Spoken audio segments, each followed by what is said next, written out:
Kung nais po ninyong maintindihan kung bakit may mga taong nagkakaroon ng malalang kanser habang ang iba na may parehong genes at nakatira sa parehong kapaligiran ay hindi kailanman nagkakasakit, huwag lamang po nating tingnan ang kanilang genetics o namama ng katangian. Tingnan po natin ang kanilang pang-araw-araw na hapagkainan. Tingnan natin kung ano ang mga isinusubo nila sa kanilang katawan tuwing umaga, tanghali at gabi. Magandang araw po sa inyong lahat mga lolo, lola, tito at tita. Ako po si Dr. Victor Castillo. Sa loob ng 15 taon ng aking pagsusuot ng puting uniforme, paglilingkod sa emergency room at direktang pagsaksi sa mga luha at buntong hininga ng kawalan ng pag-asa ng mga pasyenteng may kanser sa mga pasilyo ng ospital, napagtanto ko ang isang nakakadurog ng puso ngunit nakakapagpamulat na katotohanan. Karamihan sa atin, lalo na po ang mga nakatatanda, ay naniniwala pa rin na ang kanser ay isang sentensya ng kamatayan na itinakda ng kapalaran ng genetics o gaya nga ng kasabihan nating mga Pilipino, kung oras mo na. Iniisip natin na kapag nasira na ang DNA ng ating selula, kapag tumubo na ang binhi ng kanser, ang tanging magagawa na lamang ng medisina ay gumamit ng mga pinakamatapang na kemikal at sumailalim sa pinakamasakit na operasyon at wala nang anumang maitutulong ang mga pagkain at inumin natin araw-araw. Ngunit mga minamahal kong kababayan, ang mga sarili kong nasaksihan at ang mga pinakabagong siyentipikong pag-aaral ngayon ay hinahamon ang lahat ng mga teoryang natutunan namin sa loob ng medical school. Ang totoo po sa mismong kusina ng bawat pamilyang Pilipino, sa mga basket ng gulay at prutas na binibili natin sa palengke araw-araw, nakatago ang mga natural na lunas na may kakayahang kumpunihin ang mga nasirang DNA at ang mas kamangha-mangha kaya nilang gutumin ang mga malalalang tumor sa pamamagitan ng tuluyang pagputol sa supply ng dugo ng mga ito. Hindi lang po nito pinapabagal ang paglaki, kundi pinapatay nito ang kanser habang ito ay napakaliit pa lamang. Bago po tayo magpatuloy sa mga nakakagulat na sikretong ito, may maliit po sana akong pabor. Napansin ko po sa mga mensahe at komento mula sa mga nanonood ng aking mga video na hindi nila namalayan na hindi pa pala sila nakasubscribe sa aking channel. Pwede po bang pakicheck ninyo ngayon? Libre lang po ito, 2 segundo lang ang aabutin at malaking tulong ito upang maabot ng channel na ito ang mas marami pang mga taong katulad ninyo na naghahanap ng totoong impormasyong pangkalusugan na nakabase sa siyensya. Ang inyong suporta ang pinakamalaking inspirasyon ko upang patuloy na maglingkod at magbahagi. Ngayon harapin po natin ang isang biolohikal na katotohanan na baka ikagulat ng marami. Sa mismong sandaling ito, habang kayo ay nakaupo at nakikinig sa akin sa loob ng inyong katawan, sa loob ng katawan ko, at ng lahat ng tao sa labas, may mga nabubuong selula ng kanser. Huwag po kayong matakot o magpanik dahil hindi po ito isang sakit, kundi isang ganap na normal na proseso ng kalikasan. Ang ating katawan ay isang higanting makina na binubuo ng humigit kumulang 40 trilyong selula. Upang mapanatili ang buhay, ang mga selulang ito ay patuloy na naghahati. Ang mga matatandang selula ay namamatay upang bigyan ng espasyo ang mga bagong selula. Isipin niyo po ang prosesong ito na parang pagpapapotocopy ng isang papel ng 10,000 beses.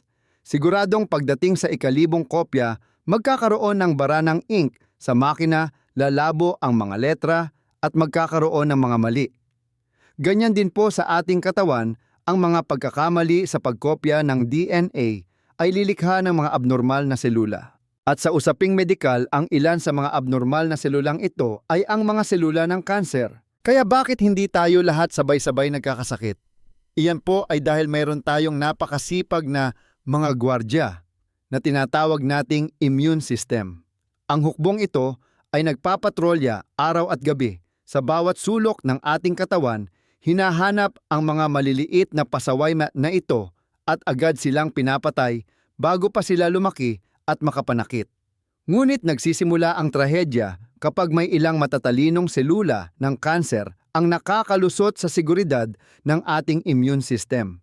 Kapag nangyari iyon, para sila mabuhay at lumaki bilang isang tunay na bukol, kailangan nilang masolusyunan ang isang napakahalagang problema. Kailangan nila ng pagkain, kailangan nila ng oxygen, kailangan nila ng nutrisyon. Ang tumor ay hindi kayang gumawa ng sarili nitong pagkain, kaya napipilitan itong magnakaw ng nutrisyon mula sa ating katawan. At para magawa iyon, kailangan nila ng mga ugat ng dugo. Dito ko po gustong ipakilala sa inyo ang isang napakahalagang konsepto sa modernong medisina na siyang magdedesisyon kung ang tumor ay mananatiling tulog at ligtas o sasabog at sisira sa katawan. Ang angiogenesis o ang pagbuo ng mga ugat ng dugo. Sa madaling salita, ang angiogenesis ay ang proseso kung saan gumagawa ang katawan ng mga bagong daluyan ng dugo. Sa normal na sitwasyon, mahigpit na kinokontrol ito ng ating katawan parang isang maingat na hardinero. Kung kulang sa tubig ang halaman, magkakabit ng tubo ang hardinero. Kung sapat na ang tubig, titigil ang pagbibigay para hindi malunod ang halaman. Kung kulang tayo sa ugat ng dugo, mamamatay ang ating mga tissue dahil walang oxygen. Ngunit kung sobra naman, maaari tayong mabulag tulad ng komplikasyon sa diabetes. Laging pinapanatili ng ating katawan ang perpektong balanse. Subalit ang mga cancer cells ay napakatalino at traidor na mga kaaway. Alam nila kung paano linlangin ang katawan. Kapag nakalusot sila sa immune system, ang mga microscopic o napakaliliit na cancer na ito ay patuloy na maglalabas ng isang espesyal na protina na nagsisilbing parang napakatapang, napataba na tumatawag at pumipilit sa mga kalapit na ugat ng dugo na sumangagumapang at bumaon sa pinakagitna ng tumor. Isang makasaysayang pag-aaral mula sa Harvard Medical School ang sumukat ng eksakto sa nakakakilabot na sandaling ito. Kung ang isang tumor ay ganap na nakahiwalay sa mga ugat ng dugo, lalaki lang ito ng mga 1 hanggang 2 milimetro. Ibig sabihin ay mas maliit pa sa butil ng bigas o kasing liit lang ng dulo ng ballpen. Maaari itong manatiling tahimik sa ating katawan sa loob ng 10 taon o 20 taon na ganap na walang panganib dahil gutom ito. Ngunit sa eksaktong sandali na ang mga maliliit na ugat ng dugo ay dumikit sa tumor, magbabago ang lahat. Ang bilis ng paglaki ng tumor ay bibilis ng 16,000 beses sa loob lamang ng 14 na araw. Mula sa kasing liit ng dulo ng karayom lalaki ito, kasing laki ng ubas, tapos kasing laki ng kalamansi, at magsisimulang kumalat para sirain ang iba pang mga internal organs. Dahil nalaman ng medisina ang kahinaang ito ng kanser sa loob ng maraming dekada, bilyon-bilyong dolyar ang ginastos ng mga malalaking kumpanya ng gamot para gumawa ng mga gamot na pumipigil sa angiogenesis. Ito na ngayon ang karaniwang gamutan para sa maraming uri ng kanser, kabilang na ang kanser sa bituka, kanser sa baga at cervical cancer. Isa sa mga sikat na gamot ay ang bevacizumab. Kapag pumasok ang gamot sa katawan, puputulin nito ang linya ng supply. Kaya liliit ang tumor at unti-unting mamamatay sa malnutrisyon. Ngunit mga lolo at lola, ang mga gamot ay laging may 2 talim. Pinapatay ng mga gamot na ito ang mga ugat ng dugo ng tumor, ngunit pinipinsala rin nito ang mga malulusog na ugat ng dugo sa buong katawan na nagdudulot ng maraming masakit na side effects sa pasyente.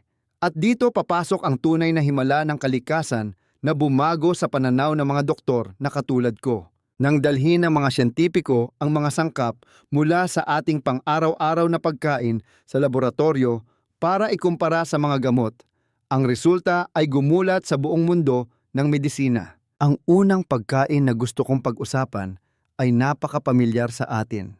Ang green tea o tsaang berde. Napatunayan ng mga pag-aaral na ang compound na polyphenol sa green tea, lalo na ang EGCG, ay may kakayahang pigilan ang pagtubo ng mga abnormal na ugat ng dugo, kasing lakas ng ilan sa mga kemikal na gamot sa kanser na kasalukuyang sinusubok. Ngunit ang pag-inom ng green tea ay may sining mga tito at tita. Hindi porke bumili kayo ng matatamis na nakaboteng green tea sa supermarket ay makakaiwas na kayo sa sakit. Iyon po ay tubig, asukal at artificial flavor lang. Para makuha ang pinakamabisang EGCG laban sa kanser, gumamit ng sariwang dahon ng green tea o mataas na kalidad na tuyong tsaa. Huwag na huwag po kayong gagamit ng kumukulong tubig na 100 degrees Celsius sa pagtimpla ng tsaa dahil ilalaga at sisirain nito ang mga mahalagang nutrisyon. Magpakulo ng tubig tapos palipasin ninyo ng mga 3 hanggang 5 minuto para bumaba ang temperatura sa 80 degrees Celsius bago ibuhos sa tasa. Ibabad ng 3 hanggang 5 minuto. Kung pipigaan ninyo ito ng isang hiniwang sariwang kalamansi o lemon, ang vitamin C mula dito ay tutulong sa inyong katawan na ma-absorb ang EGCG ng 6 na beses na mas mataas.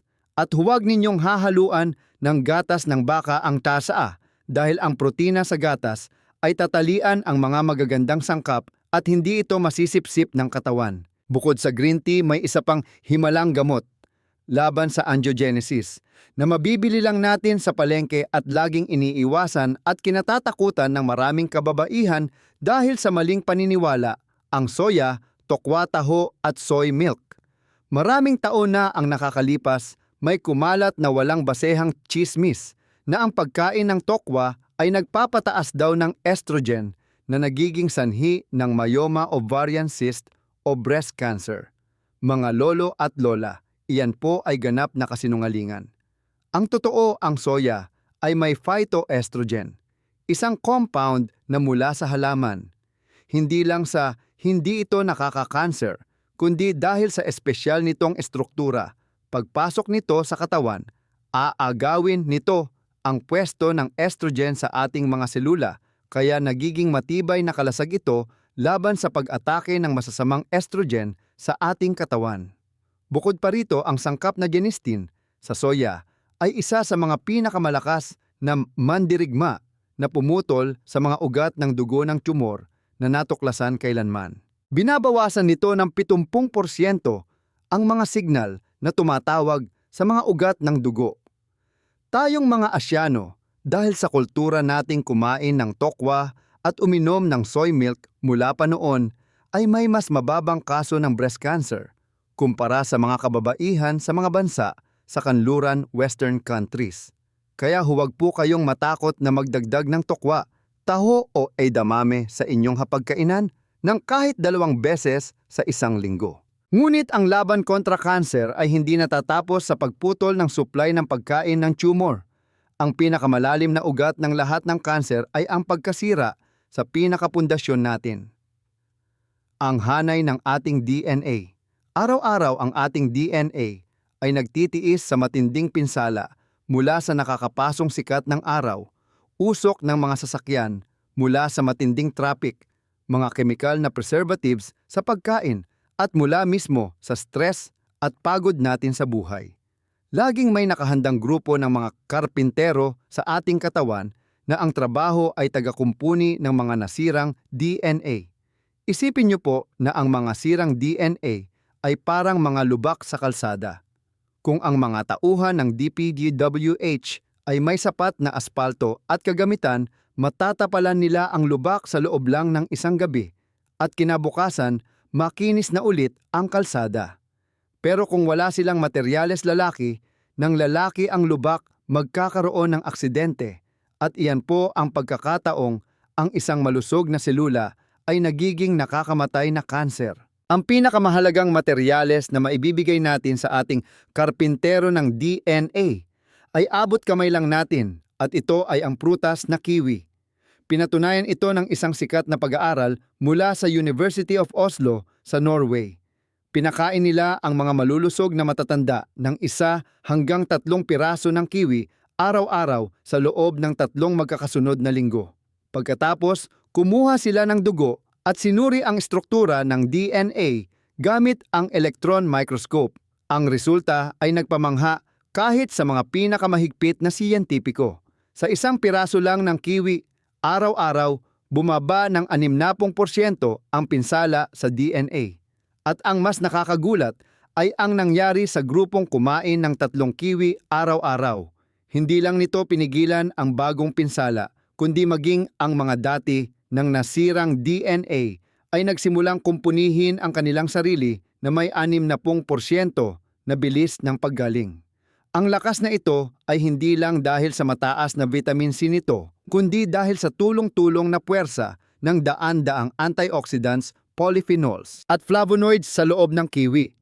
Kung bibili kayo ng vitamin C tablet sa butika, araw-araw, hindi nito kailanman mapapantayan ang himalang epekto ng pagkagat at pagnguya ng sariwang prutas ng kiwi. Laging alam ng kalikasan kung paano balutin ang pinakaperpektong lunas na hindi kayang gayahin ng anumang laboratorio. Kung makakabili kayo ng malinis at organic na kiwi, hugasan itong mabuti at kainin kasama ang manipis na balat o kuskusin ang laman malapit sa balat dahil naroon nakatago ang pinakamaraming antioxidants. At kapag nilunok natin ang laman ng kiwi kasama ang napakaraming hibla o fiber nito papunta sa ating sikmura, binubuksan natin ang pinakadakilang kabanata sa modernong medisina. Ang napakahalagang ugnayan ng kalusugan ng ating bituka, gut microbiome at ng ating immune system. Mga lolo at lola, sa kaibuturan ng ating bituka ay may isang napakalaking universo na tahanan ng 39 na trilyong bakterya. Ang bigat ng mga bakteryang ito ay katumbas ng bigat ng ating utak at ang papel na ginagampanan nito ay napakahalaga rin. Dati iniisip natin na ang bituka ay daanan lang ng dumi. Ngayon kinukumpirma ng medisina na ang bituka ang ating ikalawang utak, ang pinakasentro ng pamumuno ng ating immune system. Kamakailan nakamit ng larangan ng oncology ang isang matagumpay na pamamaraan na tinatawag na immunotherapy. Hindi tulad ng chemotherapy na naglalagay ng lason sa katawan para patayin pareho ang kanser at ang malusog na selula. Ang immunotherapy ay gumagamit ng mga gamot tulad ng pembrolizumab para gisingin ang resistensya. Ang cancer cells ay madalas naglalaho at nagtatago gamit ang invisibility cloak o balabal na nagpapalaho sa kanila para malayang makagala sa harap ng ating immune system nang hindi nahuhuli. Tatanggalin ng gamot na ito ang balabal na iyon, ibibilad ang selula ng kanser sa liwanag at susugod ang mga pulis ng ating katawan para patayin ito. Niligtas ng pamamaraang ito ang maraming pasyenteng may colon cancer o melanoma na nasa stage 4 at inaakalang wala ng pag-asa at binigyan sila ng pangalawang buhay pabalik sa stage 0. Ngunit ang tanong na nagpapabaliw sa mga sayentipiko ay, bakit ang gamot na ito ay parang mahika sa isang tao pero walang epekto sa iba? Natagpuan ang sagot noong 2017 ni Dr. Lawrence Zitvogel at naroon lang pala ito mismo sa ating dumi. Nang suriin nila ang mga bakterya sa bituka ng mga pasyenteng gumaling, natagpuan nila ang isang guardian angel o anghel de la guardia, isang uri ng bakterya na tinatawag na Akkermansia muciniphila.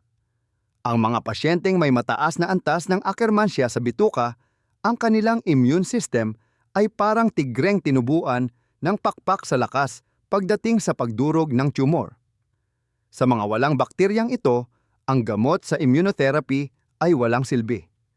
Napakalaki ng pagtuklas na ito na naintindihan natin na ang paggamot sa kanser ay hindi lang puro pag-ineksyon ng gamot kundi dapat nating patabain ang lupa ng ating bituka. Kaya paano ba natin aalagaan ang bakteryang Akkermansia at gigisingin ng buong-buo ang lakas ng ating immune system, aayusin ang DNA at pipigilan ang angiogenesis sa pamamagitan ng ating pang-araw-araw na hapagkainan?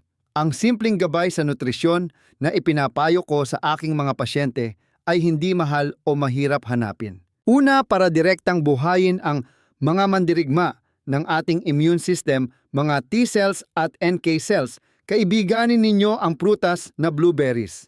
Napatunayan ng mga siyentipiko na sa pamamagitan lamang ng isang maliit na tasa ng blueberries, araw-araw mga 150 gramo, sariwa man o frozen, Ang dami ng T-cell sa dugo ay tataas ng 88% sa loob lamang ng 6 na linggo.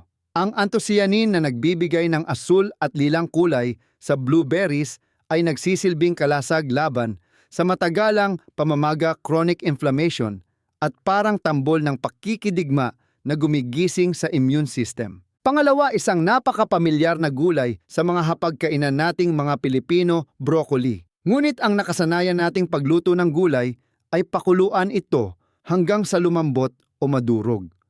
Mga tito at tita, kapag inihulog natin ang broccoli sa kaldero ng kumukulong tubig, pinapatay natin ang lahat ng sulforaphane, ang natural na kemikal na may kakayahang putulin ang supply ng dugo ng tumor at linisin ang mga lason sa selula. Huwag na huwag ninyong pakukuluan ang broccoli. Sa halip, steam o pasingawan lamang ito ng 3 hanggang 4 na minuto. Ang pag-steam ay magpapataas ng kakayahan ng ating katawan na sipsipin ang mga laban sa kanser na nutrisyon. Huwag ninyong itapon ang tangkay nito dahil doble ang dami ng sulforaphane sa tangkay kumpara sa bulaklak. Mas maganda pa kung kaya ninyong magtanim ng mga usbong ng broccoli. Broccoli sprouts, 3 hanggang 4 na araw pa lamang sa mga garapon sa bahay. Isang kurot lang ng usbong na ito ay katumbas na ng ilang kilong malalaking broccoli pagdating sa nutrisyong panlaban sa kanser. Pangatlo, ang pulang-pulang kamatis. Maraming tao ang nag-aakala na ang pagkain ng hilaw na kamatis ay ang pinakamabuti. Totoo ito para sa vitamin C. Ngunit para maiwasan ang prostate cancer at colon cancer, kailangan natin ng lycopene. Ang lycopene ay nakakulong sa loob ng matigas na pader ng selula ng hilaw na kamatis. Kapag iniluto natin ito sa apoy, ginawang sarsa o isinama sa sabaw, ang init ay wawasak sa pader ng selula at palalayain ang lycopene. At dahil ang lycopene ay natutunaw lamang sa taba, kailangan ninyo itong igisa sa kaunting mantika, mas maganda kung olive oil. Ang simpleng ginisang kamatis na may tokwa na madalas lutuin nating mga Pilipino ay isang perpektong kombinasyon, isang higanting puwersa. Ang genistein sa tokwa kasama ang lycopene sa kamatis ay magsasama para ikulong at gutumin ang mga cancer cells. Ang pagsasama ng iba't ibang pagkain ay palaging nagbibigay ng mas malakas na epekto kaysa sa pagkain ng iisa lang. Gusto ko pong ikwento sa inyo si Aling Carmen, isang totoong pasyente ko. Si Aling Carmen ay nasa edad 60 pataas, may sakit na late-stage multiple myeloma at naghahanda para sumailalim sa immunotherapy. Ilang linggo bago nito, dahil sa matinding pulmonya, kinailangan niyang uminom ng malakas na dosis ng antibiotic. Pinatay ng antibiotic ang mga bakterya ng pulmonya, pero pinatay din nito ang napakaraming magagandang bakterya, kasama na ang guardian angel na Akkermansia sa kanyang bituka. Kung itinuloy ang immunotherapy ng panahong iyon, sigurado akong mabibigo ang gamutan. Kaya nagdesisyon kami bilang mga doktor na ipagpaliban ang gamutan ng 3 linggo. Sa loob ng 3 linggong iyon, pinainom namin si Aling Carmen ng 200 at 40 mililitro, halos 1 tasa ng purong katas ng Granada pomegranate juice araw-araw. Bakit Granada? Dahil ang Granada ay puno ng napakaraming L-gitanin. Kapag pumasok ito sa bituka, ito ang paboritong pagkain at nagsisilbing super fertilizer o pataba para mabilis na dumami ang Akkermansia. Eksaktong 3 linggo ang lumipas, ipinakita ng lab test na tumaas ng 6 na beses ang Akkermansia ni Aling Carmen kumpara sa normal na tao.